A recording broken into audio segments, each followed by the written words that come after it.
guys सम्पूर्ण चाहिँ हामी मैले भिडियो बनाउनु स्पेशल मुख्य कारण चाहिँ के हो भने आज चाहिँ हाम्रो कलेजको लास्ट डे हो कलेजको लास्ट डे हो अनि त्यही भएर हामी चाहिँ भिडियो बनाउँदैछु हैन मेरो भिडियोमा चाहिँ आउँदैछ साथीहरु पनि यहाँ छ त्यही भएर यहाँ एकदम चिन्तामा छ निराशमा छ यार हाम्रो कुमारी ओ हेलो म्याम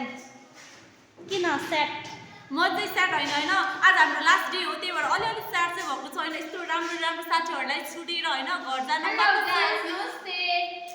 ओ सब निराश छ यो खुसी छ किन थाहा म खुसी छु किनकि घर जान पाइयो आमा छोडेर हे म्याम दिन बजा जागे बजा छोडेर यस्तो साथी पायो अहिलेको जमानामा पुरै सोशल मिडियाको पुरै त्यही हैन जेनेरेसन त्यही छ ट्रेन्ड त्यही छ ए कर्म भइहाल्छ गाइस एउटा गीत गाउन त ल सम्झना बाँकी छ हाम्रा ती पलको सँगै नहोला हामी तर साथ सधैँभरको सम्झना बाँकी छ हाम्रा ती पलको सँगै नहोला हामी तर साथ सधैँभरको टाढा भए पनि हाम्रो माया गाढा छ नि फुल होइन प्रिय गाडै मानी रमाउला नि यो धरती सारा तिम्रो लागि केटीहरू सब पागल पनि तिनीहरू के छैनौ छाड्ने नहोइनौ बाटोमै तिमी आउनु मेरो गीतमा तिम्रै सरगम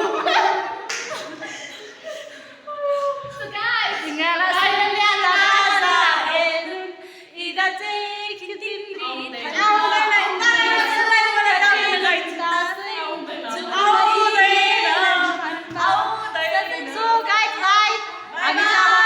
हाम्रो चाहिँ अब 3 वर्ष कलेज 3 वर्षको कोर्स थियो हैन सो अब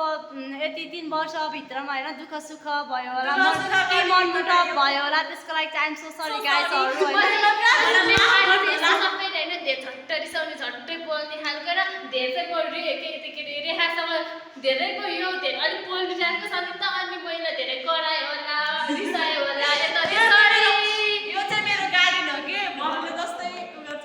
सो गाइस त्यही हो हाम्रो चाहिँ कोर्स सकेको छ अब एक्जाम त बाँकी नै छ त्यही भएर एक महिना बाँकी हुँदा नि 3टा वाला छोडेर गाड्ने रे अब गाइस त्यही हो अब लास्ट सेमेस्टरको एक्जाममा मौसममा भेटौँला बाइ गाइस फेरि भेटौँला गाडी बाइ बाइ सो गाइस अलि चरीकोटतिर चिलमा यस्तो रोइहाल्नु पर्छ भेटौँला बाइ गाइस